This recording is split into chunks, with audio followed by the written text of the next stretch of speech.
2000년도가 올까?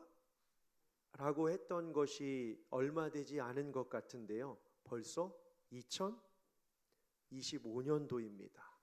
물론 여러분들이 보실 때 별로 나이도 먹지 않은 것 같은데 라고 하시는 눈빛으로 저를 쳐다보고 있는데요. 저도 그랬거든요. 2000년도가 올까라고 말이죠. 그런데 벌써 2025년입니다. 참 정말 시간이 정말 빠른 것 같습니다. 그래서 새해 첫 주일을 맞이하여 우리 성도님들께 덕담을 조금 드리고 싶은데요. 오늘이 1월 며칠이죠? 벌써 시간을 날짜를 모르시는 건 아니시죠? 그렇죠? 1월 5일입니다. 1월 5일이니까요. 이렇게 한번 표현해 보고 싶습니다. 올 한 해 매일매일마다 하루에 5가지의 감사의 은혜가 삶 가운데 충만하시기를 소원합니다. 5가지의 감사 하루에요. 하나님 감사해요. 막 상상해 보세요. 행복하지 않습니까? 하나님 역시 하나님 짱! 역시 하나님 최고! 하나님 이것도 들어주세요! 라고 하면서 여보 얘들아 누군가에게 그렇죠? 집사님 권사님 만나는 사람에게 하나님이 이런 은혜를 주셨어 라고 하면서 막 풍성한 감사로 산다는 거, 이거야말로 찐 행복 아니겠습니까? 또 하나 해드릴게요. 드리는 김에 제가 호하게 드리도록 하겠습니다. 올 한 해 매일매일마다 5개의 감사가 넘쳐나실 뿐만 아니라 5개의 기도 응답을 받는 역사를 경험하시기를 주의 이름으로 축원합니다. 아멘입니까? 이 상상만 해도 행복하시죠? 5개의 감사가 고백되고 5개의 기도 응답이 나타나는 것. 그러면요 어떻게 해야 될까요? 요때 오시면 됩니다. 요때 그렇죠? 응답받아야 되니까요. 한번 내가 응답받아야 할 기도 제목들을 잠깐 한번 생각해 보셨으면 합니다. 올 한 해 내가 응답받아야 할 기도 제목들, 내 안에 행복과 기쁨으로 채워져야 할 하나님의 손길, 내 인생 가운데 하나님의 역사하심으로 하나님 정말 감사합니다 기뻐하고 눈물을 흘릴 수 있는 그러한 감사의 이 기도 제목들을 잠깐 한번 떠올려 보셨으면 합니다. 우리 모두는 다 하나님의 사랑이 필요한 자들입니다. 이에 2025년도 어느 한 해보다 우리 성도님들의 가정과 일터와 자녀손들과 모든 삶의 흔적 페이지들마다 하나님의 사랑이 충만하시기를 주님의 이름으로 다시 한번 축원드립니다. 올 한 해 영화교회의 표어는 주보에 나와 있습니다. 우리 주보를 보시면 뭐라고 되어 있죠? 왼쪽 상단에요? 사랑지기. 대한민국을 통틀어서요? 아니요, 전 세계의 교회를 봐서요, 교회 주보가 핑크빛인 주보 보신 적 있으십니까 여러분? 막 사랑이 막 묻어나지 않으신가요 여러분? 교회 주보 되게 막 딱딱하잖아요. 검은색, 하얀색 막 그런데요, 이 핑크빛, 저 막 보기만 해도 막 제 얼굴을 보는 것처럼 막 사랑이 넘쳐나는 것 같습니다. 뒤에 이거 시트지를 바꿨더니 제 얼굴이 더 신령해 보이지 않습니까 여러분? 광채가 나는 것처럼요. 그냥 제가 웃자고 드리는 말씀인데요, 그냥 부탁드리는 겁니다. 올 한 해 제 영도 신령해질 수 있도록 기도해 주시기를 간곡히 부탁을 드립니다. 왜요? 제 영이 신령해야 제 안에 사랑이 채워지고 여러분들에게 사랑의 말씀이 전해질 수 있기 때문입니다. 올 한 해 저를 위해서도 기도 부탁을 드립니다. 이에 영화교회 25년도 표어는 사랑지기입니다. 이것을 기도하며 어느 본문에서 채택해 왔냐면요, 주보에서 보시는 것처럼 유다서 1장 21절을 묵상하다가 이거다, 하나님이 저에게 이 마음을 주셨습니다. 화면을 한번 띄워주시겠습니까? 유다서 1장 21절이요. 네, 같이 한번 읽어보실까요? 시작. 하나님의 사랑 안에서 자기를 지키며 영생에 이르도록 우리 주 예수 그리스도의 긍휼을 기다리라. 아멘. 잠깐 띄워놔 주세요. 사랑이 있습니다. 지기라고 하는 뜻은 형제, 동반자, 동포, 친구라고 하는 뜻을 가지고 있습니다. 지기. 근데 저는 그 지기를요, 이 앞단어를 가지고 지는 지키며, 여기 있네요. 지키며. 그 다음에 기다리라. 이걸 가지고 한번 단어를 만들어 보았습니다. 사랑지기. 하나님과 함께 가지만 우리 안에 필요한 게 뭐냐면 자기를 지키고 예수님의 사랑, 긍휼을 기다리며 함께 가는 공동체. 그래서 25년도의 표현은 사랑지기입니다. 사랑지기. 그러니 저와 여러분 한 사람 한 사람이 이 시대에 참 중요한 거죠. 정말 중요한 존재라는 사실입니다. 사람은 각자 고유한 가치를 가지고 세상을 살아갑니다. 사람은 그래서 사회적 존재입니다. 이에 한 사람이 가족, 친구, 공동체, 그리고 더 넓은 사회와 맺는 관계는 많은 영향을 미치곤 합니다. 한 사람이 타인에게 미치는 작은 친절, 따스한 격려, 지속된 사랑은 예상치 못한 긍정적인 분위기와 효과를 만들어냅니다. 그런데 반대로 주변 사람들에게 한 사람이 미치는 가벼운 불의, 얄팍한 이기심, 습관적 분노는 상상할 수 없는 부정적인 결과를 만들어내기도 합니다. 방송실 내려주시면 될 것 같습니다. 특별히 성도인 우리 한 사람이 하나님의 사랑을 통해 자신을 말씀으로 끊임없이 성장시키면 어떠한 일이 일어날까요? 가득 채워진 하나님의 사랑으로 주변 사람들에게도 하나님의 사랑을 줄 수 있게 됩니다. 새해가 되면 많은 사람들이 한 해를 어떻게 살지 다짐합니다. 건강을 위해 운동을 계획하고 식단을 조절합니다. 자기 성장을 위해 외국어를 공부하고 악기를 연습합니다. 믿는 사람들은 뭘 작정하죠, 여러분? 1, 2부 때는 막 목소리가 되게 크게 나왔는데요. 지금 되게 경건한 자세로 앉아 계시는데요. 저 좀 도와주시면 좋겠습니다. 새해가 되면 세상 사람들이 작정하는 것처럼 우리도 새해가 되면 작정하는 게 있습니다. 그리스도인들이요. 뭘 작정하죠? 그렇죠. 성경 일독을 작정합니다. 내가 올 한해는 창세기만 읽는 게 아니라 출애굽을 하리라. 그렇죠? 창세기만 달달 아는 게 아니라 창세기 50장을 넘어서 출애굽을 한번 해보리라, 레위기를 한번 넘어가 보리라라고 하면서 성경 일독을 계획합니다. 승리하시고 완수해 나가실 수 있도록 주님께서 힘 주시고 뜬 눈 주시고 열린 마음 주시고 영안의 눈으로 역사하여 주실 줄 믿습니다. 승리하십시오. 성경 일독 목사님 난 해봤어요 라고 하는 분들은 또 이걸 작정하시더라고요. 뭐죠? 성경? 그럼요. 지금 필사 이렇게 대답하신 분들은 제가 사진을 찰칵 찍어놨으니까 올해 필사를 하셔야 됩니다. 이곳에서 하신 이야기는 하나님과의 약속이니까요. 필사. 어머 어떻게 나 했네? 그럼 하시면 됩니다. 어렵지 않아요. 하시면 됩니다.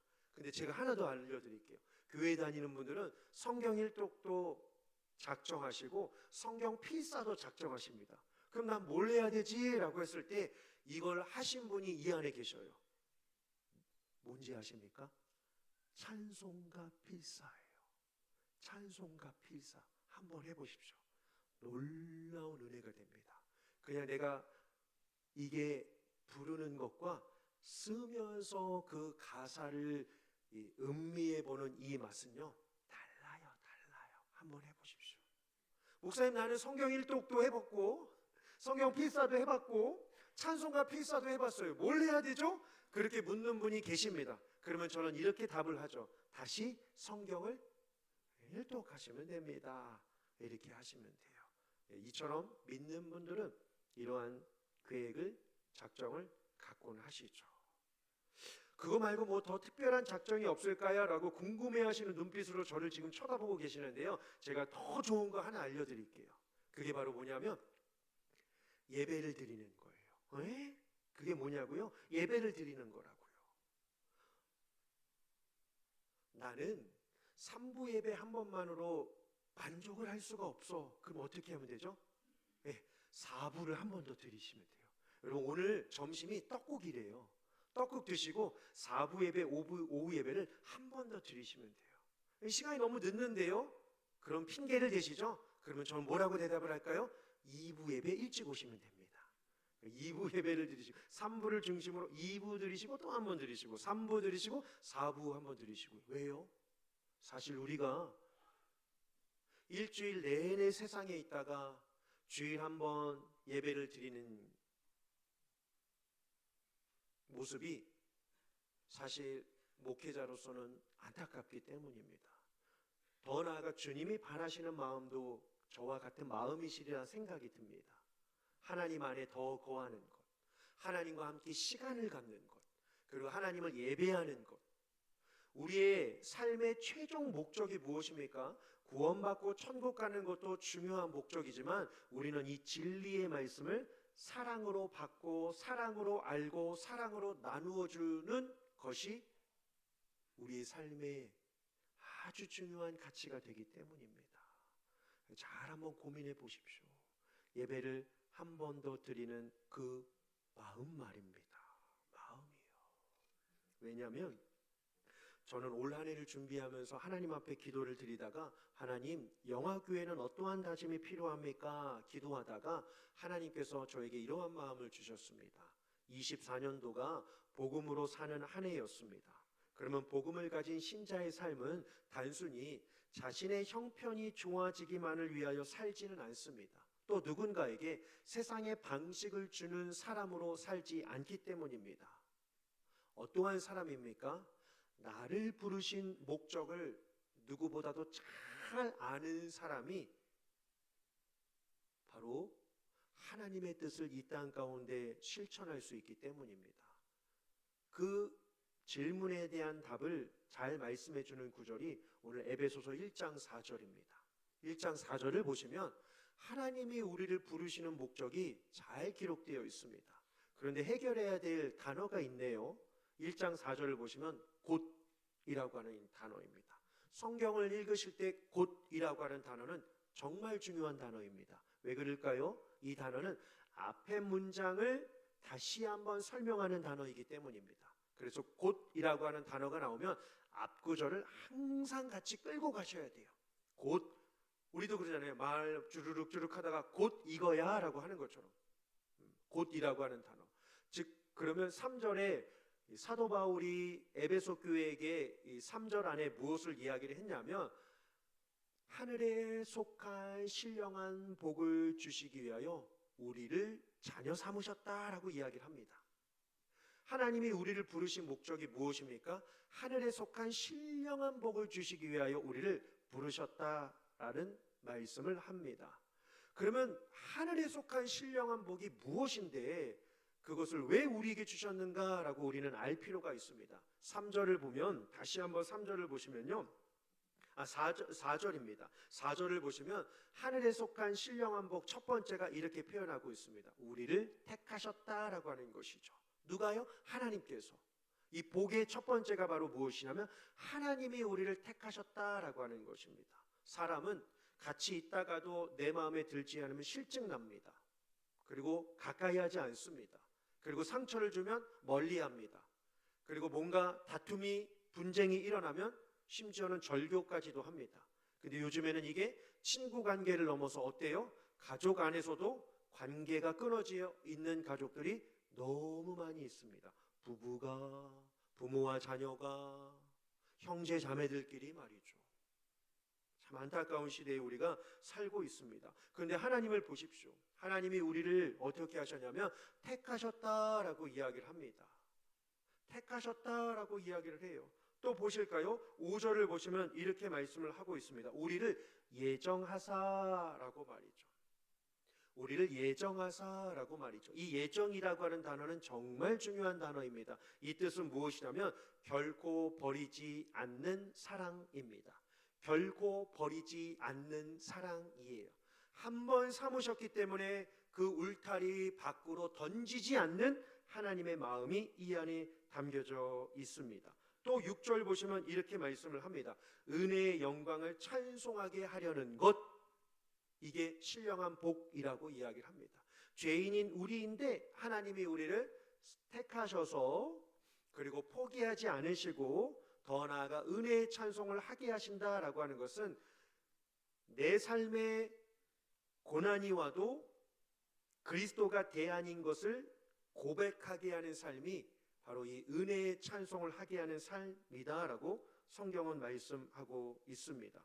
더 나아가 마지막으로 하늘에 속한 신령한 복이 무엇이냐면요, 7절을 보니까 그 하나님께서 우리를 향하여서 죄의 문제를 해결해 주셨다라고 이야기를 하고 있습니다. 그러니 우리를 부르신 목적은요, 이 땅에서 형편이 좀 더 좋아지게 부르신 것이 아닙니다. 하늘에 속한 신령한 복을 주시려고 부르셨다라고 하는 것이죠. 우리가 그냥 예수님을 믿고 이 자리에 있는 것 같지만 여러분, 우리가 이 자리에 오기까지 아주 큰 일이 있었습니다. 그게 뭘까요? 4절, 5절, 6절, 7절에 반복되는 표현입니다. 그게 뭘까요? 어떻게 해서든지 사탄은 우리가 하나님 안에 거하는 것을 제일 싫어합니다. 끊임없이 하나님 안에 있는 우리를 끄집어내려고 하죠. 하지만 보십시오. 우리가 죄인인데도, 우리가 실수투성인데도, 우리가 늘 연약함으로 무너짐에도 불구하고 하나님이 뭘 하시냐면요, 4절을 보니까 그리스도 안에서 있게 하신대요. 5절을 보니까 예수 그리스도로 말미암아 힘을 얻게 하신대요. 6절을 보니까 사랑하시는 자 안에서 살게 하신대요. 7절을 보니까 그리스도 안에서 머물게 하신다라고 이야기를 하고 있습니다. 맞습니다. 예수님 안에 있도록 우리에게 자격을 주셨다라고 하는 사실입니다. 세상을 보십시오. 세상은 어느 곳에 있든지 속하기 위하여서는요, 자격이 무조건 필요합니다. 공로도 필요합니다. 요구하는 수준에 때로는 부합되어야 합니다. 아무나 들어보내지 않고 가입시켜주지 않는 것처럼 말이죠. 그런데 하나님의 선택하심은 뭘까요? 전적인 하나님의 사랑하심에 근거를 합니다. 성경 한 구절 같이 보셨으면 하는데요, 로마서 9장 15절 16절을 보니까 누군가 사도 바울에게 질문합니다. 하나님이 왜 우리를 선택하셨나요? 내가 율법을 잘 지켜서죠? 내가 할례를 받아서죠? 내가 죄를 안 지어서 그렇죠? 내가 누구보다 뛰어나기 때문에 그런 거 같죠? 맞죠? 난 정말 우월한 사람입니다 라고 했을 때 사도 바울 선생님이 아니요, 하나님이 우리를 택하신 것은 이래서 우리를 택한 겁니다 라고 하면서 명확한 답을 줍니다. 오늘 우리가 이 자리에 있는 것도 이거에 근거하기 때문인데요, 같이 한번 읽어보실까요? 시작. 모세에게 이르시되 내가 긍휼히 여길 자를 긍휼히 여기고 불쌍히 여길 자를 불쌍히 여기리라 하셨으니 그런즉 원하는 자로 말미암음도 아니요 다른 박질하는 자로 말미암음도 아니요 오직 긍휼히 여기시는 하나님으로 말미암음이니라. 아멘. 예. 원하는 자라서 이곳에 있는 것도 아니고 다른 박질을 잘하여서 수준에 부합하기 때문에 이곳에 있는 것이 아니다라고 이야기를 합니다. 긍휼히 여겨주시고 불쌍히 여겨주시기로 작정하신, 선택하신 하나님의 사랑하심으로 말미암아 우리가 이곳에 있다라고 하는 사실입니다. 우리가 이곳에 있는 것은 참 은혜죠. 그런데 더 놀라운 은혜는 뭘까요? 오늘 본문 4절을 보시면서 제 질문에 답을 한번 해주시겠습니까? 여러분, 하나님이 우리를 언제 긍휼히 여겨주시기로 계획하셨습니까? 그렇죠. 하나님이 언제 우리를 불쌍히 여겨주시기로 계획하셨습니까? 답은요, 창세전이에요. 우리의 어떤 수준이나 어떠한 조건을 보고 결정하신다면 사실 구원받을 사람이 얼마나 되겠습니까? 하나님께서 우리를 선택하신 것은 우리를 보고 난 이후가 아니라 이 땅에 오기 전 이전부터 우리를 선택하신 하나님의 주권적인 계획입니다.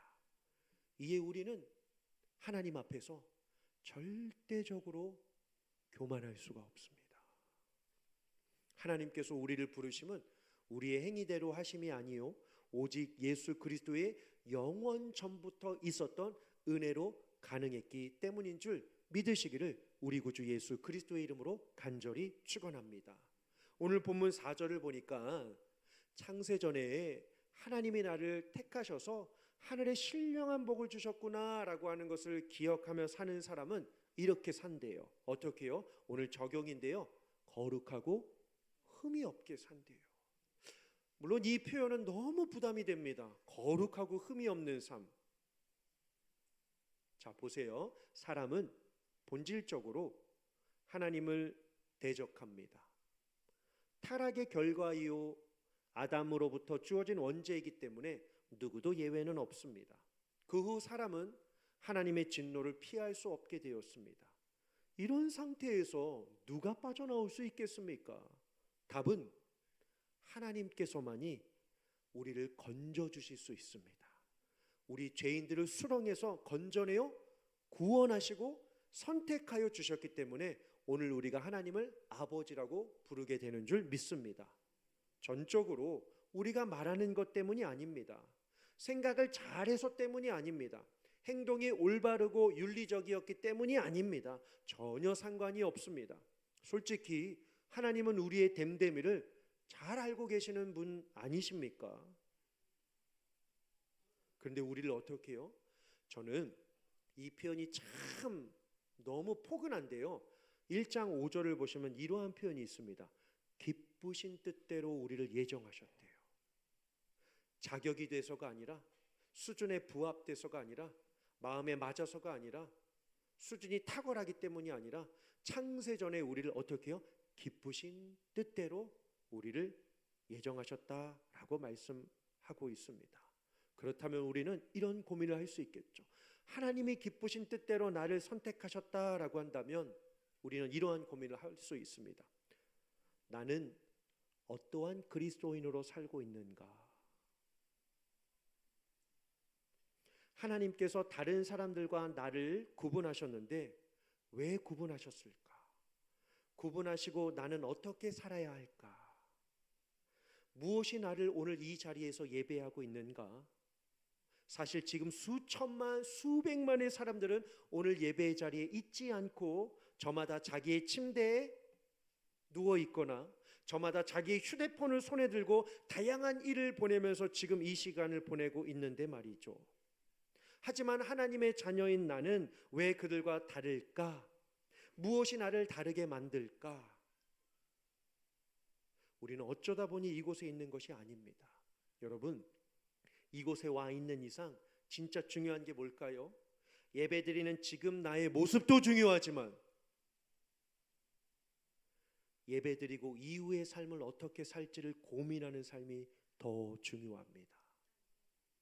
여기는 출근 도장 찍는 곳이 아닙니다. 박석한에게 설교 30분 들으러 오는 곳이 아닙니다. 그냥 노래 한 곡 들으러 이곳에 오는 곳이 아닙니다. 심신의 안정을 취하려고 오는 곳이 아닙니다. 사람 만나서 대화하려고 오는 곳이 아닙니다. 무료로 배포되는 점심 한 끼 먹으려고 오는 곳이 아닙니다. 안 오면 벌 받을까 봐 오는 곳이 아닙니다. 이곳에 오는 이유는 예배를 통하여 하나님의 사랑을 경험하고 예배 후에 내 삶을 어떻게 살아야 할지를 끊임없이 묵상하며 훈련하며 실천하는 자리가 이 자리이기 때문입니다. 우리는 분명 어제와 다른 신앙의 성숙함으로 살아가야 할 책임이 있는 사람들입니다. 성경을 읽다가 깜짝 놀란 구절이 있습니다. 이게 거룩이구나, 이게 흠이 없는 삶이구나 라고 하는 대목을 발견했습니다. 거룩은 아유 나만 잘 살면 돼, 흠이 없는 것은 아유 남에게 피해만 안 주면 돼, 이게 아니더라고요. 마지막 성경 구절인데요, 히브리서 12장 15절입니다. 히브리서 12장 15절입니다. 너희는 하나님의 은혜에 이르지 못하는 자가 없게 하라. 이건 뭐죠? 제자도예요. 제자도입니다. 너만 은혜 받는 거 아니다라고 하는 거죠. 너희는 하나님의 은혜에 이르지 못하는 자가 없게 하라. 두 가지 의미가 됩니다. 나도 믿음으로 살아야 하는 몸부림, 누군가도 믿음을 알 수 있는 만남. 이 시대의 말세지말에 우리에게 주는 경종입니다. 이게 제자도죠. 너희는 하나님의 은혜에 이르지 못하는 자가 없게 하라. 또 자신을 어떻게 지키고 긍휼을 기다리라고 합니까? 쓴뿌리가 나지 말게 하래요. 괴롭게 하지 말래요. 가정을, 이웃을, 공동체를, 교회를, 하나님을 알지 못하고 죽어가는 그러한 영혼들에게까지도요, 쓴뿌리로 만나지 말래요. 괴롭게 하지 말라라고 합니다. 왜 하나님의 거룩한 형상을 가지고 누군가를 더럽게 되게 하느냐라고 하시는 경종의 메시지가 정말 이 문장을 읽을 때요, 이 구절을 읽을 때요, 떨리는 거 있죠. 아, 그렇다. 하나님의 은혜에 이르지 못하는 자가 없게 하는 것, 쓴뿌리가 나서 괴롭게 하여 사람들이 고통 가운데 헤매이고 있는 사람들을 나로 인하여 만들지 말아야 한다라고 하는 이 사실 말이죠. 여러분, 왜요? 우리는 분명 하나님의 사랑 안에 있는 자들입니다. 하지만 이 세상에는 하나님의 사랑을 알지 못하고 예수님의 예자도 듣지 못하고 죽어가는 자들이 너무 많습니다. 지난 주일 무한공항 참사로 많은 생명이 사랑하는 자들과 갑작스럽게 이별을 맞이하였습니다. 이별의 죽음도 큰 고통입니다. 그런데 그 뉴스를 접하다가 문득 이러한 생각이 들었습니다. 이별의 아픔 때문에 울지만 더 큰 아픔이 이들 가운데 예수님을 알지 못하고 죽은 자들이 있다라고 한다면 그 아픔은 이루 말할 수 없을 것입니다. 이들 가운데 예수님을 알지 못하고 죽은 자들이 있다면 말이죠. 여러분, 모든 사람은 누구나 하나님을 최소 한 번쯤은 만나게 되어 있습니다. 그 만남이 죽음 이후의 심판대라고 한다면 그 앞에서의 고통은, 절규는 처절한 울부짖음과 고통이 될 것입니다. 왜요? 결과는 멸망이기 때문입니다. 우리는요, 최소 주님을 2번 만나게 되는 영생을 가진 자들입니다. 이 땅에서 하나님을 만나는 것도 은혜입니다. 죽음 이후에 하나님 앞에 서는 것도 기쁨으로 만나게 될 줄 믿습니다. 그래서 우리가 이 사랑을 나누면 사랑의 하나님께서 기뻐하시고 구원의 역사가 사랑하는 모든 이들에게 전해질 줄 믿습니다. 주께서 사랑하시는 성도 여러분, 거룩하고 흠이 없는 삶은 내 기준으로만 나만 잘 사는 것이 아닙니다. 남을 하나님의 사랑으로 구원받아 잘 살게 하는 것 아닐까요?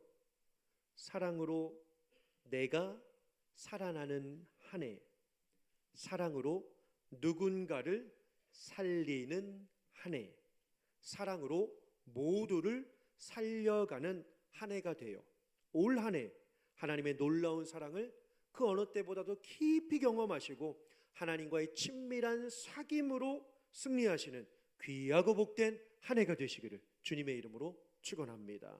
기도하시겠습니다.